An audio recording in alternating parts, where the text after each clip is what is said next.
আয়োজন হলো শেষ সমস্ত ব্যস্ততার। দিনরাত্রির পালা বদল। ক্লান্ত দিবাকর শেষ আবির ছড়ায়ে সাজায় বিদায়ী মঞ্চ। সব গুটিয়ে নিয়ে টুটিয়ে সব ব্যস্ত প্রহর।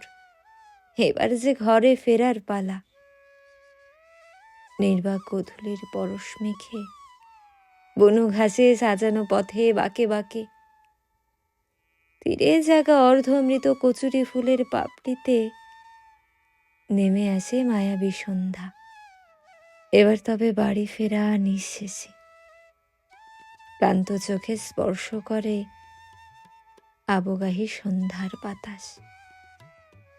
ঝিল পার হতে ডানা ঝাপটায় কানা বক, ইঙ্গিত নিড়ে ফেরার, ইঙ্গিত সমস্ত ব্যস্ততার অবসান।